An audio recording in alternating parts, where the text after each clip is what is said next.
z pustką niewinnie, jako łotr godzien śmierci obwołany.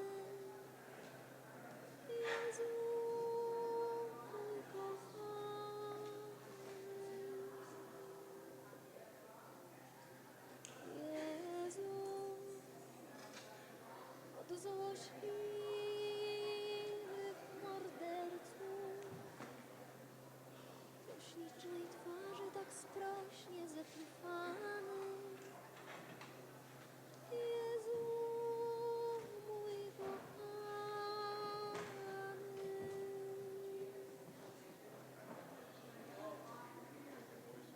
Jezu, pod przysięgą od Piotra, po trzykroć z wielkiej bojaźni zaprzany. Jezu, mój kochany,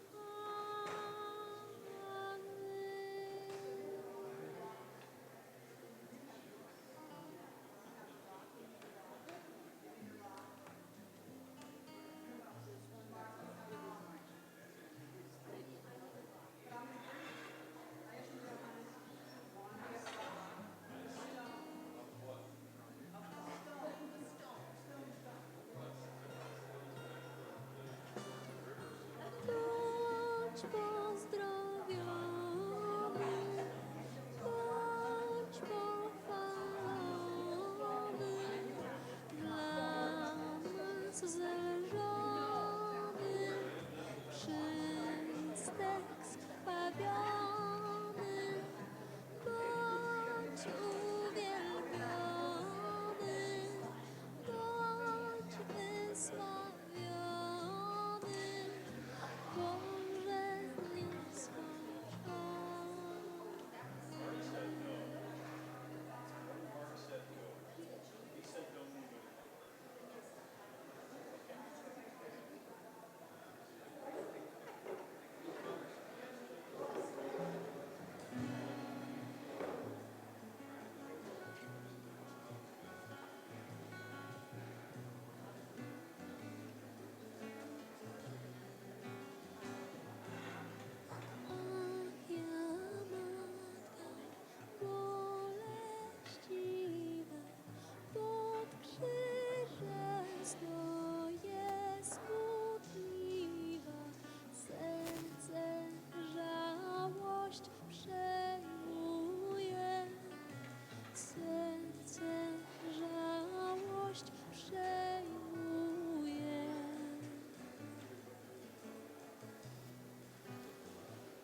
Oh, when the saints go marching in.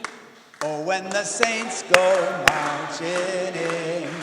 Oh, Lord, I want to be in that number. When the saints go marching in. Sing it. Oh, when the saints go marching in. Oh, when the saints go marching in. Oh, Lord, I want to be in that number. When the saints go marching in. One more time. Oh, when the saints go marching in. Oh, when the saints go marching in. Oh, Lord, I want to be in that number. When the saints go marching in. Good evening, St. Joseph's. I see you. Go ahead, turn to each other and say it. I see you.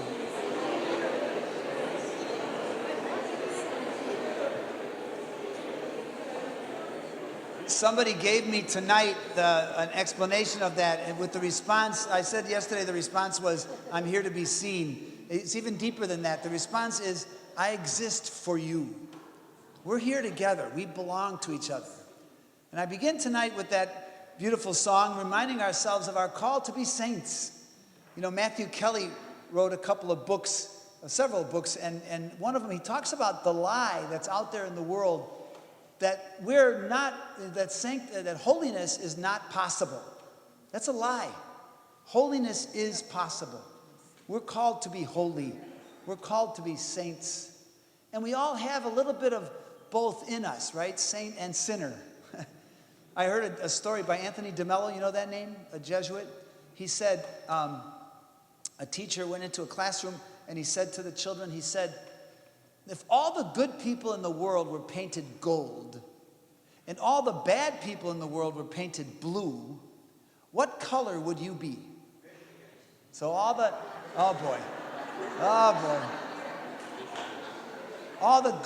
good people in the world are painted gold, and all the bad people are painted blue. Notice the Notre Dame colors, not Michigan. You know, you can always tell if you're with somebody from Notre Dame. You ask the question, how can you tell? You don't have to tell. Sooner or later, they're going to tell you. I went to Notre Dame, so I'm putting it out there. And a smart kid from the back of the room raised her hand. She was from St. Joseph's School. She said, preacher, she said, I would be streaky. There we are. Good evening, streaky people. Let us remind ourselves that we are in the holy presence of God. In the name of the Father, and of the Son, and of the Holy Spirit. Amen. The Lord be with you. And with your spirit. Bow your heads now, and let us offer a prayer. Most high, glorious God, enlighten the darkness of our hearts. Instill in us a correct faith, a certain hope, and a perfect love, a sense and a knowledge, Lord, that we may do your holy and true command.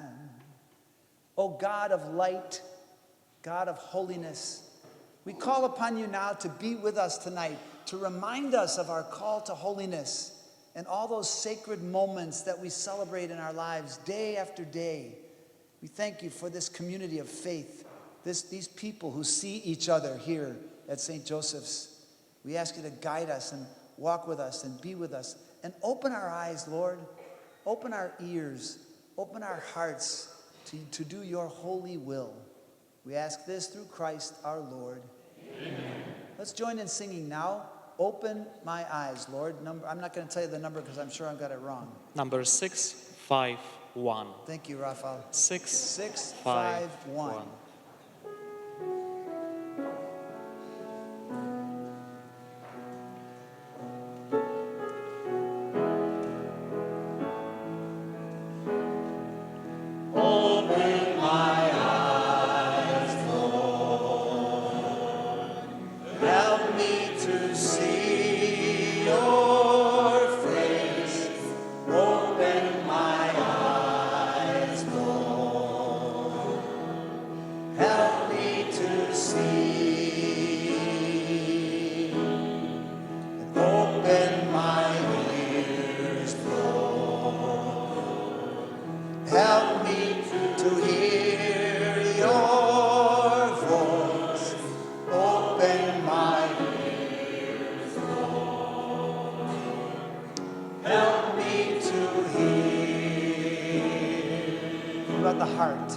Open my heart, Lord.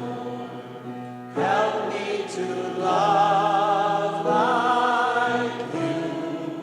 Open my heart, Lord. Help me to love. I live within you. Deep in your heart, oh God, I live within you. Rest now in me.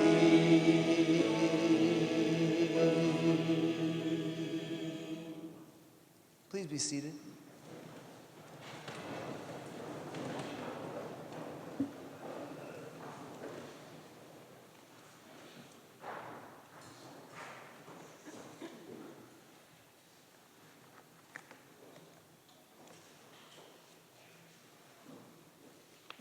We will end this evening together with a different way of celebrating God's great forgiveness, including our sacrament of reconciliation. Especially remember that we are invited to fear not, to be not afraid. God, your Father, is waiting for you. Now the mystery of the stones. All of you were given a stone when you arrived here this evening. The stone is to represent the sin that is weighing us down, the sin that we carry around with us, a sin that we're afraid to tell anyone about. Jesus is calling you here tonight to leave your stone behind, to be free, not to carry it for the rest of your life. So we ask you, after you have celebrated the sacrament of reconciliation, the action of confession, that you come up front to the cross and place your stone in one of the 3 buckets. We learned about buckets last night with the woman at the well. So we ask you to leave your stone behind. It's not a pet rock. It's sin. It's the sin that all of we have every day of our lives. But as Pope Francis told us, God doesn't get tired of forgiving you. It's us that forget to ask. So as you forgive your children, as you forgive your spouses, so Jesus is here calling you through the Spirit that we experienced last night in renewing our baptismal promises, to come home, to open our eyes and see Jesus. And one more reminder, if you aren't coming tomorrow night for our closing liturgy, there is a basket in the back to leave a donation so that Father Ed can continue his ministry. May you all be forgiven and blessed for being here.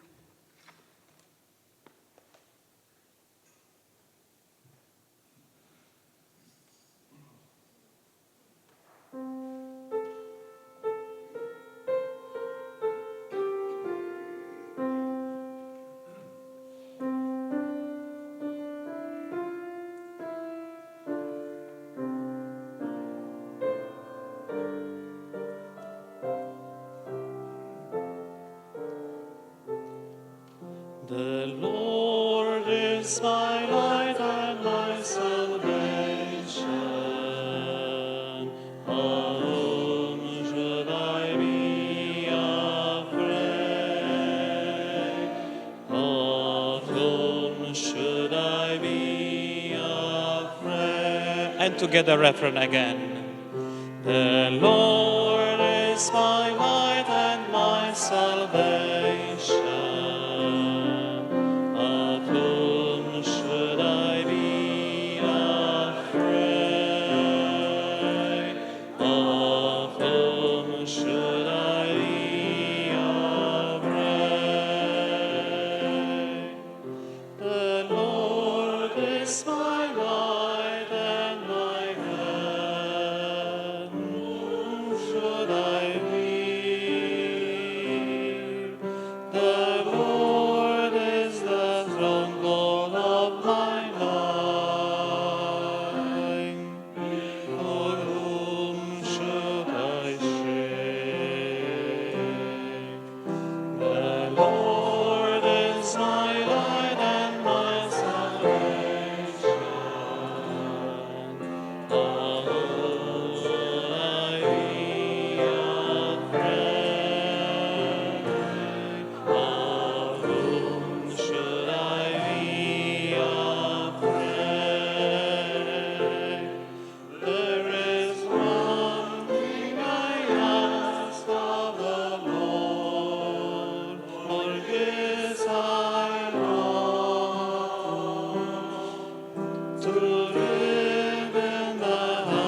should I be afraid? Of whom should I be afraid?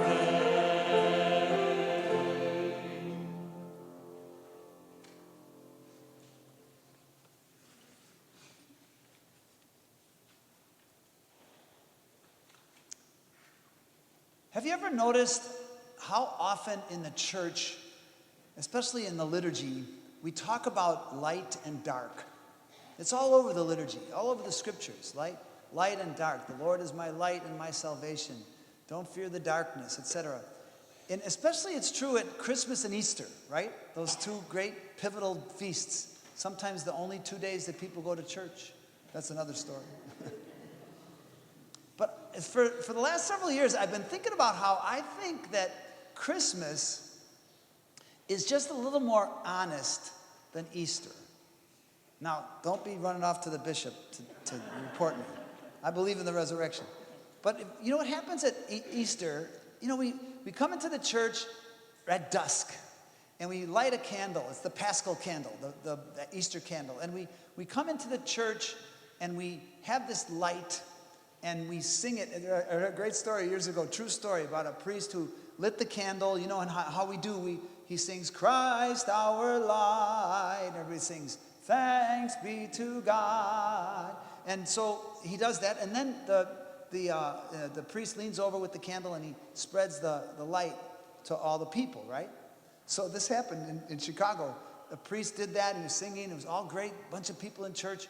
And he leaned over to the altar server so she could take her taper and light the candle and spread the light. And the kid didn't know what she was doing. So he leaned over and he said, and she's like, he's like, and she's like, he said, honey, now. And the girl goes,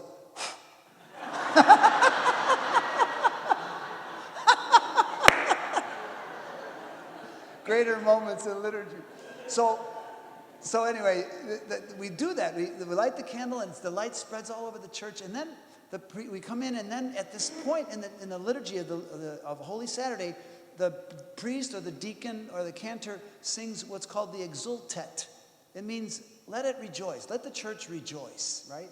And in the middle of that exultet, I've been singing it for 40 years. In the middle of that exultet, there's a line that always bothers me. We say, darkness is banished forever. Every year I sing it and I think, really?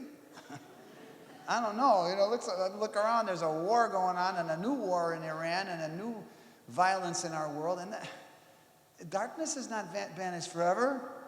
That's why I think Christmas is just a little more honest. In Christmas, we gather at midnight, on the darkest time of the year, at the darkest time of the night, at midnight. In the middle of the darkness, we light one little candle, just one.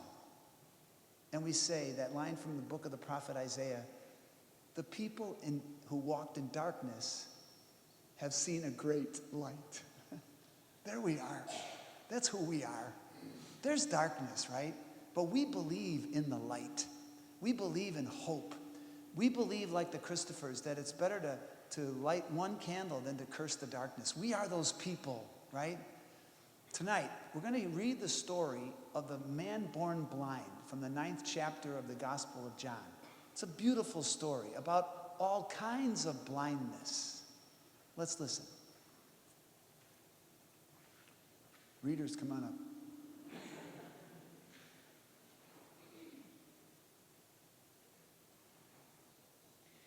Number 645, Amazing Grace, 3 verses of number 645.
the Holy Gospel according to John.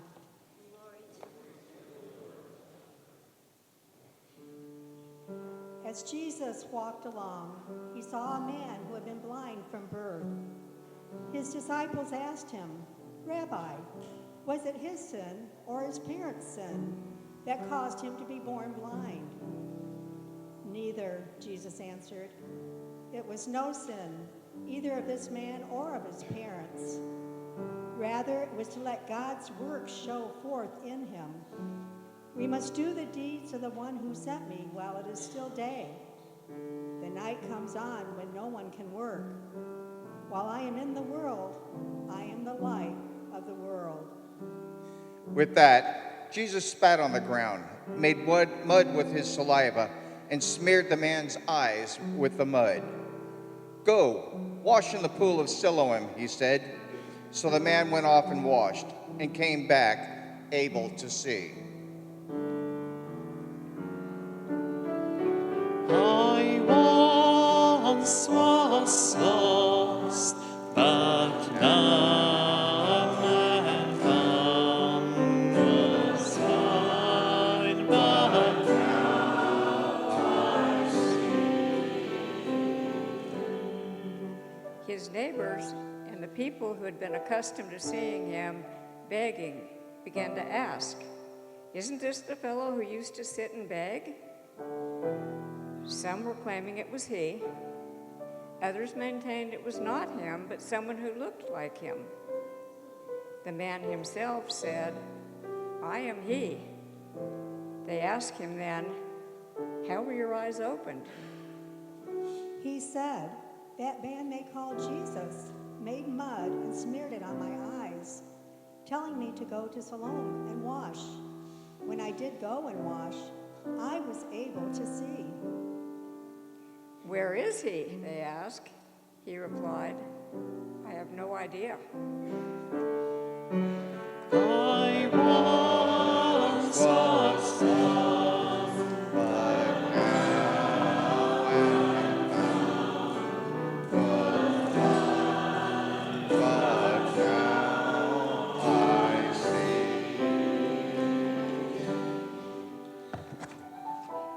Next, they took the man who had been born blind to the Pharisees. Note that it was on the Sabbath that Jesus had made the mud paste and opened his eyes. The Pharisees, in turn, began to inquire how he had recovered his sight. "He put mud on my eyes. I washed it off, and now I can see." This prompted some of the Pharisees to assert, "This man cannot be from God because he does not keep the Sabbath." Others objected, "If a man is a sinner, how can he perform these signs?" They were sharply divided over him. Then they addressed the blind man again. "Since it was your eyes he opened, what do you have to say about him?" "He is a prophet." The religious leaders refused to believe that the man had really been born blind and had begun to see until they summoned the parents of this man who could now see. "Is this your son? And if so, do you attest that he was blind at birth? How do you account for the fact that he can now see?" His parents answered, "We know that this is our son, and we know that he was blind at birth. But how he can see now, or who opened his eyes, we have no idea. Ask him. He's old enough to speak for himself." The blind man's parents answered in this fashion because they were afraid of the religious leaders, who had already agreed among themselves that anyone who acknowledged Jesus as the Messiah would be put out of the synagogue. That was why his parents said, "He is of age, ask him." I once was lost, But now am found. Was blind, but now I see. A second time, the Pharisees summoned the man who had been born blind. "Give glory to God, first of all, We know this man is a sinner. I would not know whether he is a sinner or not. I know this much. I was blind before, now I can see. They persisted. Just what did he do to you? How did he open your eyes? I have told you once, but you would not listen to me. Why do you want to hear it all over again? Do not tell me you want to become his disciples too. You are the one who is this man's disciple. We are disciples of Moses. We know that God spoke to Moses, but we have no idea where this man was born.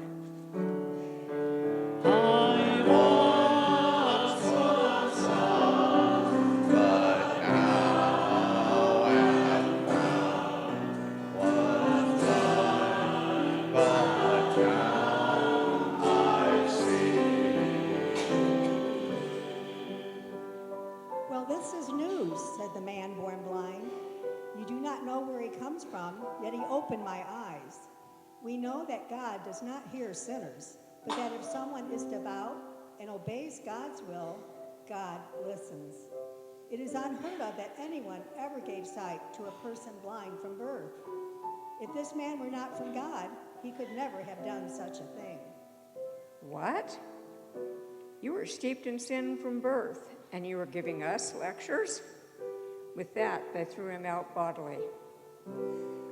When Jesus heard of his expulsion, he sought him out and asked him, "Do you believe in the Son of Man?" Who is he, sir, that I may believe in him?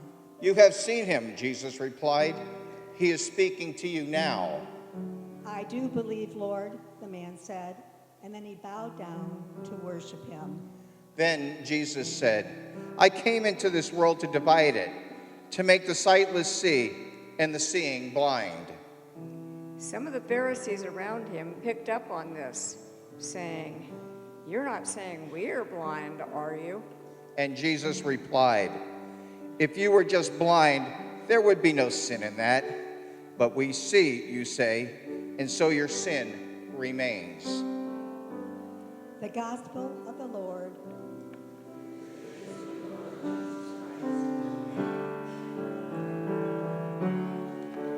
amazing grace, how sweet the sound that saved a wretch like me. I once was lost, but now am found. Was blind, but now I see.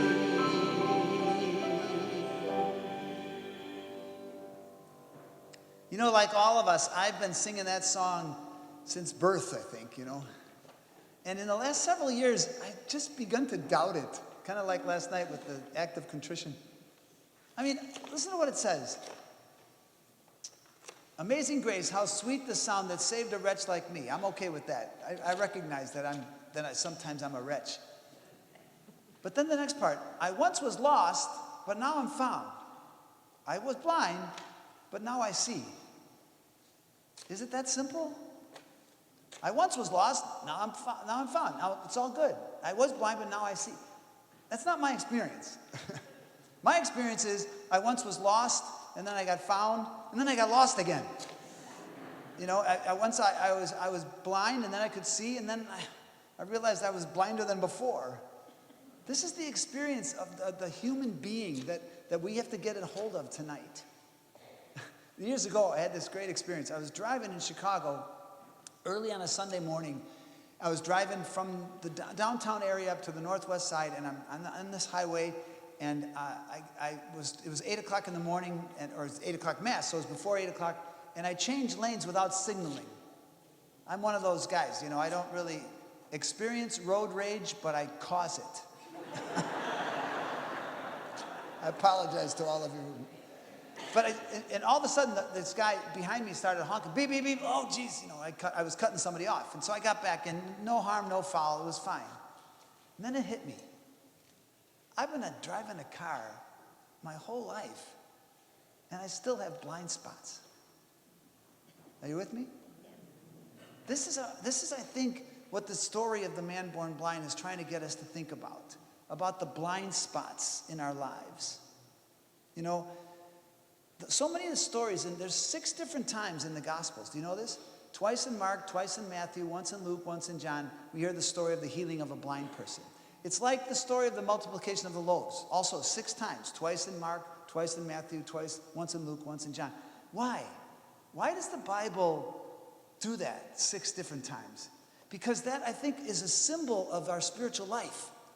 We're invited, I think, tonight especially, to take a look at the darkness. Don't be afraid. Take a look at the blindness. Take a look at the brokenness. Take a look at the unfinished business of your life. Don't be afraid. Why? Because that's the human experience, right? Do you know that it says in the Bible 366 times, be not afraid? 366 times. One for every day of the year and another one for leap year. You know, either God or an angel or Jesus or some divine figure says to you and me, be not afraid. Why? Because we get afraid. There's no sin in that, right?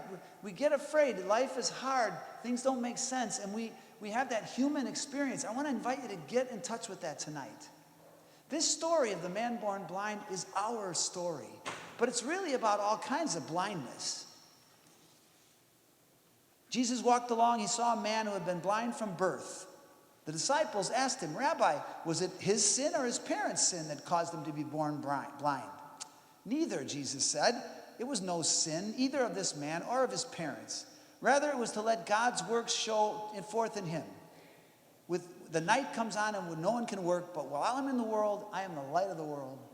With that, Jesus spat on the ground, made mud with his saliva, smeared the man's eyes with the mud, and he said, go wash in the pool of Siloam. He went and he washed and he came back able to see. That's it. That's the story, right? But it's not the story. This is a story about all kinds of blindness. The blindness of the disciples, the blindness of the parents, the blindness of the crowd, and most especially the blindness of the Pharisees, right? So here's the disciples. They're with Jesus. Everybody knows that if something's wrong, somebody must be blamed, right? And my sister-in-law, I have only one sister-in-law, right? I have 6 brothers-in-law, but only one sister-in-law. And she says, in the Shea family, that's my family, blame must be attributed. When something goes wrong, somebody needs to be blamed. That's what they're trying to get at. And you know, you've done that, haven't you? What did I do to deserve this? This is the question, right? When something goes wrong, we always look for blame. And then along comes the crowds. You know, they're there. They say, is that the guy? I don't know. It looks like him, but maybe it's his twin brother. I don't know. You know, they're kind of wishy-washy. It's kind of like the world, the present public forum in our country right now. There's a lot of lack of truth. There's a lot of dishonesty, right? A couple of years ago, I remember they talked about we're in a culture of post-truth. Think about that word, post-truth, like beyond the truth, right? No longer. I mean, really, I don't know about you, but I have a hard time believing anything that anybody says anymore in the public forum, especially politicians and the news people, right? This whole notion of fake news, it's really a disturbing, unsettling reality. The crowds in the gospel had that kind of blindness. Then there's the blindness of the guy's parents, right? They're so afraid of the Pharisees, they don't know what to say. Yes, he's our son. Yes, he was born blind. I don't know how he got healed. Don't ask me. He's 21. You ask him. He's an adult, you know, like that. You know what it reminds me of? It reminds me of a workshop I went to once about conflict management. How do you handle conflict? Ask yourself that question. How do you handle conflict? And I went with a bunch of Franciscans. There were about 60 of us in this workshop. And there were 4 answers to how you handle conflict. You can handle conflict by cooperative. It could be cooperative, collaborative, competitive, or avoidance. And so we all did a test, and I came up, not surprisingly, competitive. And there were about 5 or 6 guys who were competitive, about 4 or 5 who were cooperative, about 3 or 4 who were collaborative, and 40 were avoidance. You know, And so the guy, it was funny, because the guy who was leading it, he asked us, the little group of us who were the competitive guys, he said, so what does that mean? How does that work for you? And I said, well, it's real simple. If there's a conflict, I'm going to tell you what I think. I expect you're going to tell me what you think, and then we'll duke it out.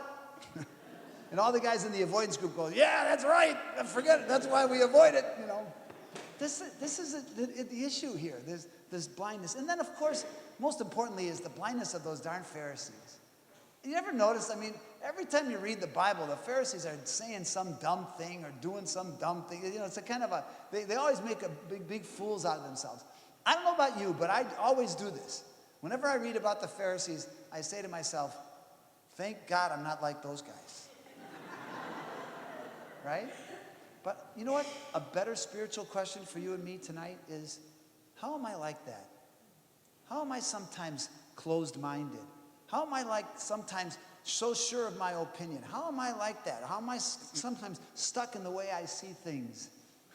I had an argument with a friend of mine once, and he really hit me right between the eyes. He goes, Ed, don't believe everything you think. You know, it's so true. I mean, I do that, right? I get stuck in my mind and thinking, I must know what I'm talking about. Well, sometimes I don't. And I think that tonight, I just want to invite you to get in touch with this human experience of ours, right? We are God's people, but we're very human. Tonight, think about your life. In what place do you still have some blind spots? Where are you stuck, you know? Where are you caught up in the darkness? Where does things, what are the things that make you get uncomfortable and get stuck in your own little world, right? Sometimes we enter into the blindness of being so convinced, so angry at each other, and we get stuck in our anger. Do you ever have that experience? Get stuck in your anger? I'll tell you a story.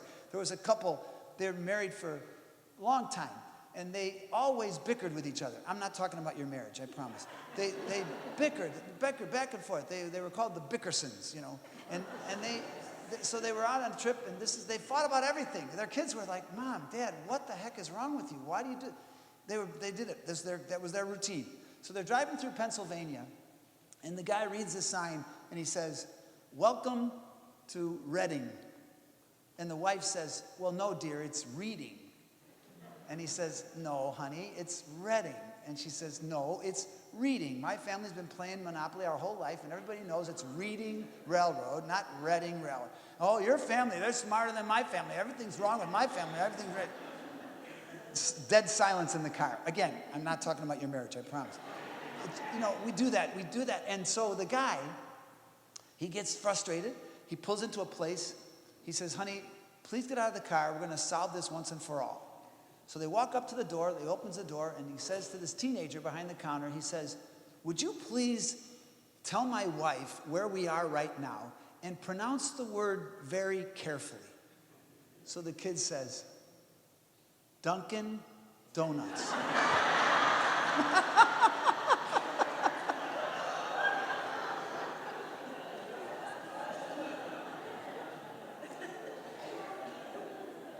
Or how about those times in your life when people have done you wrong and you want to forgive them, like I was talking about last night. You really want to forgive them, but you can't.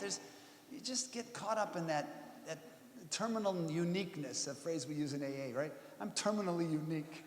And then you start singing those songs like the Somebody Done Somebody Wrong song, right? Or nobody knows the trouble I've seen. Nobody knows my sorrow. And you get stuck there. They're wrong, I'm right, this isn't right, and the world needs to listen to my story. And we get stuck in that self-pity. The one that we celibates always love to sing is right around Valentine's Day.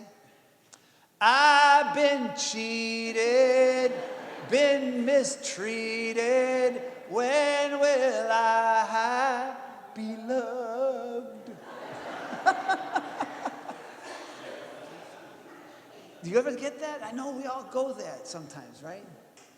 Or how about the kind of when you're so self-centered, so sure of your way of seeing things that you get blinded by it. That ever happened to you? I know it happens to me.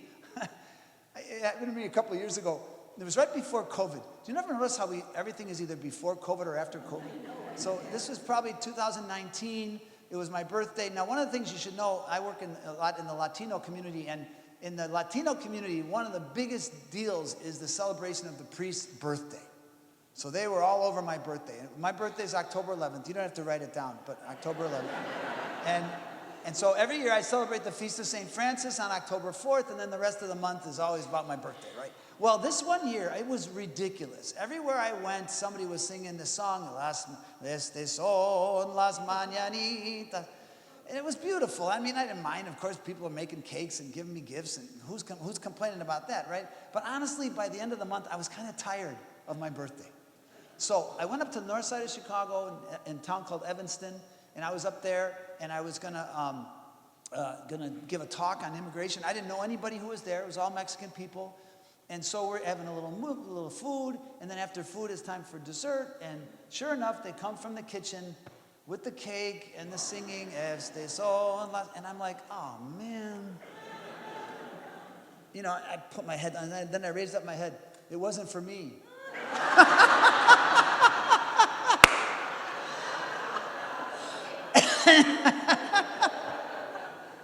Imagine that. Somebody else had a birthday in October. You know, it was just, we do that. We get stuck in our own little ways of seeing things. And I want to invite you tonight, pay attention to the darkness. Pay attention to the blindness. And laugh at yourself. You know, that's like I said last night. I've learned how to laugh at myself. And I think it's a good thing to be able to do. One more story. A guy gets a ticket to the Super Bowl. His whole life, he's wanted to go to the Super Bowl, right?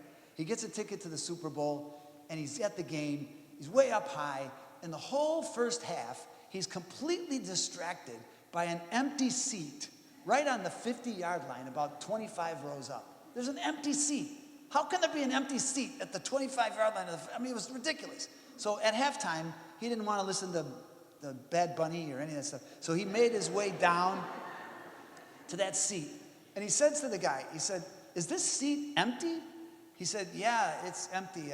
I said, well, I mean, what's going on? He said, well, it was my wife's seat, and she died.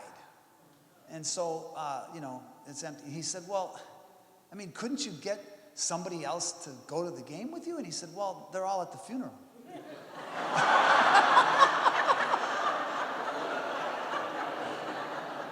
Oh, my God.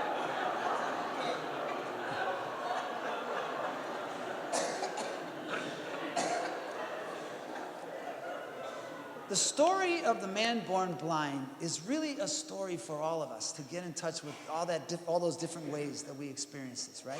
That's the invitation for tonight. I want to invite you to go there. Pay attention to how God is working in your life.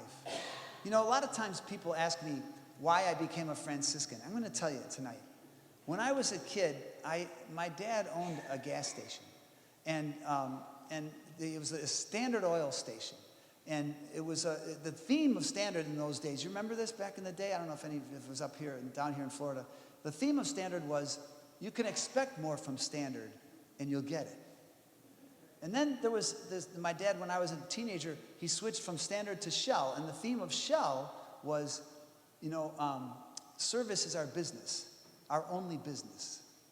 One time I was reading the Bible, Matthew chapter 4, and it was the story of the call of the disciples. And in that story, it says, you know, Jesus walked along and he saw two men in a boat. They were brothers, and they were mending their nets. And then it says they were fishermen. I'm like, why did the gospel writer say they were fishermen? It's obvious they were fishermen. They're not, you know, doing anything else. They're not religious people. They're not bakers. They're not construction. They're fishermen, right? He said that, I think, because how you were raised speaks a message to who you are, right? How you were raised, how the lessons you learned as a child, go back, think about that. What did you learn as a child that has served you in your life, right? And so I learned as a child, you can expect more from Standard and you get it. And service is our business. And I joined the Franciscans. And I'm here to tell you, after 40 years of being a Franciscan, or more than 40, you can expect more from a Franciscan. Then you'll get it. And service is my business, my only business, right? You know why I became a Franciscan? Because I saw in St. Francis somebody who was very human. He was very human. When I was a teenager, I thought about becoming a priest. I had girlfriends, and it's a classic story, right? When I was a kid, I thought about being a priest. Then I went to high school. I met a girl. I kind of fell in love, and I thought, well, I'm not going to be a priest, Then she dumped me, so I thought, well, maybe I'll be a priest after. And sadly, that happened a lot. But the idea of being a priest never really left me. And then when I was discerning it, I started asking around and looking at different people, different seminarians, and I started meeting these people who were my age, like 18, 19, 20 years old, and they were perfect. The seminarians, they were absolutely perfect. They knew everything about everything. They were real smart. They always dressed in real fancy clothes.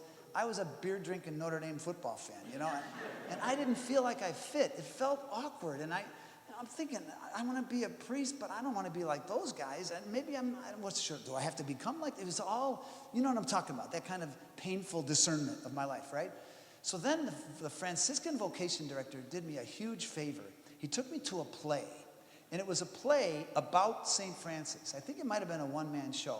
And it was about this guy that I could finally relate to, right? At one point, the character was on the stage, and he was in this cave-like structure, and he was trying to pray. I remember he was just struggling, but it was obvious that he was having a hard time praying, right? And finally, the guy stood up, he came out of the cave, he took off all of his clothes, and then he raised his hands to the heavens, and he said, "I can't hear you!" And I'm in the audience, and I thought to myself, okay, I could join that group. You know what I mean? There was something in there that was so human and so passionate and so real. It's like, this is what I want to be, right? That's why I become a Franciscan. And what's true about my life is that my life is imperfect. I make mistakes. But I believe, and I know you do too, that we have a God who always gives us another chance. Let me give you an example. Way back, I don't know how many years ago, on the Sunday before Thanksgiving, I went to one of the churches that I used to help out in Chicago, and I had known these people for a few years. I was just a helper guy on the weekends, and I would go there, and I would help celebrate Mass, and I got to know the people, and so they were having a big festival of blessing of a new room or something like that. So I was going to show up on the Sunday afternoon. I thought, oh, great, I'll go see my old friends. I pulled up, and I went inside, and the first person I saw was a woman named Ninfa, Ninfa, Ninfa. And it hit me. 3 months before that, Ninfa had said to me, "Father," she said, "my husband Pepe is dying. Will you come to bless him?" And I looked her right in the eye and I said, "Yes, Ninfa, I'll be there." And then I didn't go. I forgot, I got busy. The pastor should have done it, not me. Any excuse, but I totally screwed up. And I felt terrible. You know what I wanted to do? I wanted to run out of there and get in my car and go. But I thought, no, Ed, you know what? Put on your big boy pants. So I went right up to Ninfa. I said, "Ninfa, I'm so sorry," because Pepe had died. "I'm so sorry." And she said to me, "Father, we were waiting for you." Oh, can you feel my pain? I was like, "Oh, I'm so sorry, and I was wrong." She said, "Yep, you were wrong." She wasn't giving me a break. And she shouldn't have given me a break. She was married to that guy for 40 years. And I said I was going to go, and I didn't show up. I was so wrong, and I felt it. I felt broken and wrong, And I said, "Will you forgive me?" And she said, "What can I say?" And I left there that day, and I just felt awful.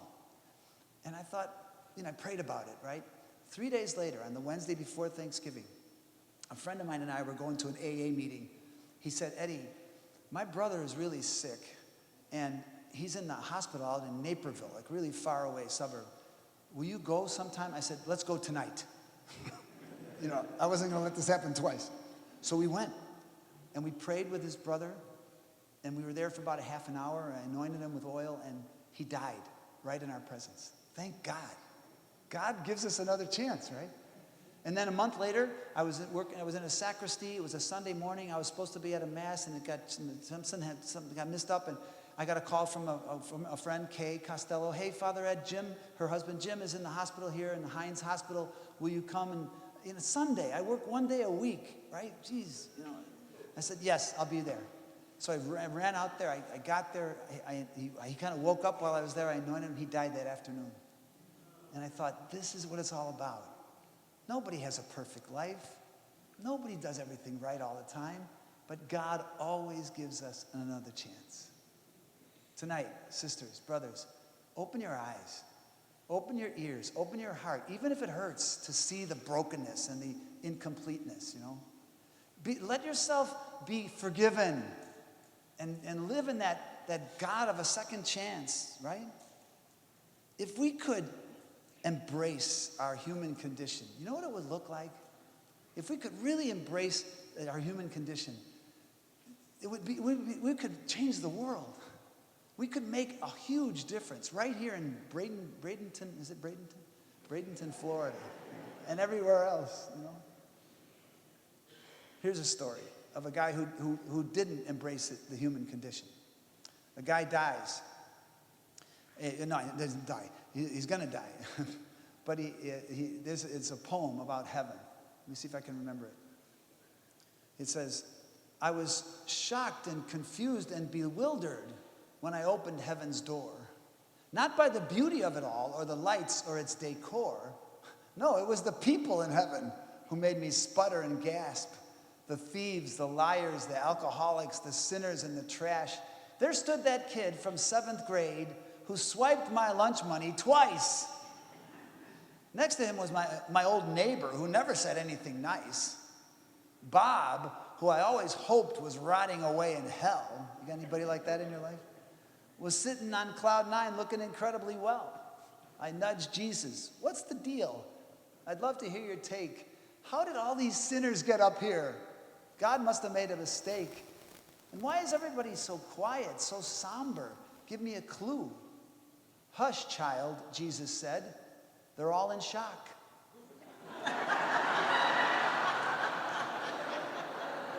Nobody thought they'd be seeing you.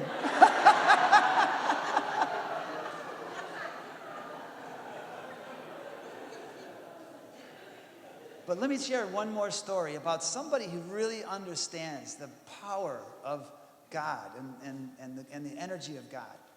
Come with me. Any school teachers in this room? Yeah. Come with me to a 3rd grade classroom. There's a 9-year-old kid sitting at his desk, and there's a puddle at his feet, and the front of his pants are wet. He wet his pants. He's 9. He's not 6. He's not 4. He's 9. This has never happened to him in his life before, and he doesn't know how it happened this time. He's just dying. I mean, he's embarrassed. This is going to be awful. He puts his head down on the desk and he prays this prayer. Oh, God, this is an emergency. I need help now. As soon as all the boys find out, I'm going to be the laughing stock of the school. As soon as the girls find out, no one's ever going to talk to me again. My life is over. And he's praying that prayer, and he looks up from his prayer, and he sees the teacher walking toward him with a look in her eyes that says he's been discovered. Next to the teacher, a girl from the class was carrying a goldfish bowl full of water. All of a sudden, the girl trips in front of the teacher and pours the whole bowl of water in the boy's lap. He pretends to be angry, but really deep down he's saying, thank you, God, thank you. This is great. This is so great. Instead of becoming the object of ridicule, he becomes the object of sympathy. I mean, these are 9-year-olds. They're all over it. They're cleaning up around the desk. The teacher takes them downstairs. It gives them a pair of sweatpants to put. I mean, it's just perfect. I mean, it's so great. But you know how it is. The ridicule that should have gone to him went to somebody else. It went to Susie. She tries to help, and they say, oh, get out of the way, you klutz. Haven't you done enough damage for one day? At the end of the day, the boy and Susie are at the bus stop. And he goes up to her and he says, "You did that on purpose, didn't you?" And she says, "Yeah, I wet my pants once too."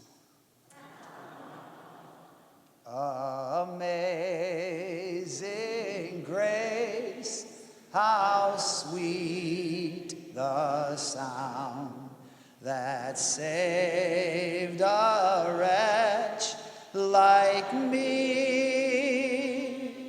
I once was lost, but now am found, was blind, but now I see.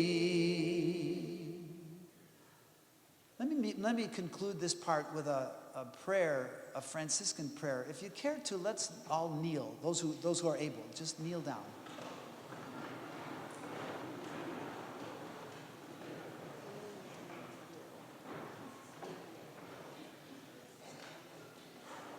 I invite you now to examine your conscience. Pay attention to the darkness and the brokenness and the unfinished business. Don't be afraid. Do not be afraid.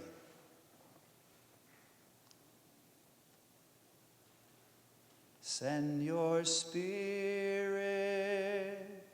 send your Spirit, send your Spirit, send your Spirit. Sing it with harmony. Send your Spirit, send your Spirit, send your Spirit, send your Spirit. May God bless you tonight with a restless discomfort about easy answers and half-truths and superficial relationships, so that you may seek the truth and love deeply within your heart. Sing it again. Send your Spirit, send your Spirit, send your Spirit, send your Spirit. May God bless you tonight with a holy anger at injustice, oppression, exploitation, abuse of people, so that you may tirelessly work for justice and freedom and peace among all people. Sing it. Send your Spirit, send your Spirit, send your Spirit, send your Spirit. May God bless you tonight with the gift of tears to shed for those who suffer from pain and rejection and starvation and abuse and the loss of all that they cherish, so that you may reach out your hand to comfort them and to transform their pain into joy. Sing it. Send your Spirit, send your Spirit, send your Spirit, send your Spirit. And may God bless you tonight with enough foolishness to believe that you really can make a difference in this world, so that you are able, with God's grace, to do what others claim cannot be done. Send your Spirit, send your Spirit, send your Spirit, send your Spirit. One more time. Send your Spirit, send your Spirit, send your Spirit, send your Spirit.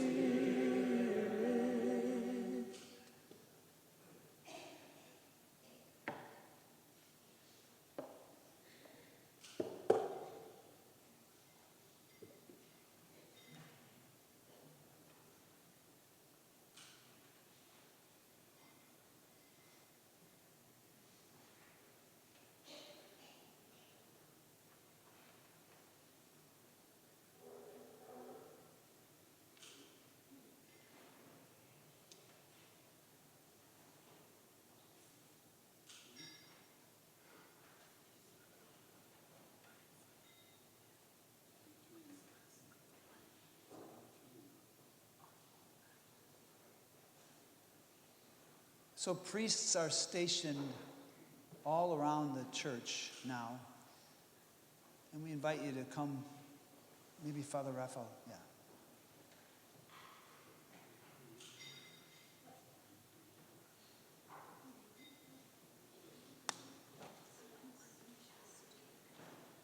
I'm sorry to wearing the mask, but I got sick yesterday, you know? I was really sick yesterday, last night. So I got like the flu and the spinning, vertigo, you know? So that was no fun, you know? I was really sick last night, so I missed the prayer and I missed the talk. But I'm here today, I'm okay, you know? But still will be wearing the mask with you. Thank you. I want to just let you know, we have 9 priests, wonderful priests, you know. So we have Father Shea, who will be hearing confessions in the sanctuary. I will be under the crucifix. Father Bernie Ivanovsky is in the confessional room. Father Kogan will be by Mary's statue. Father Gordon will be by St. Joseph statue. And Father Jim Simcoe in the chapel by Our Lady of Guadalupe. And we have 2 priests on the south wing. So that will be Father Sebastian and Father Gas. And on the north wing, we have only 1 priest. So that's Father Saji from Our Lady of Lourdes from Venice. Okay, so please choose your station. And thank you for being here. Have a blessed evening. God bless.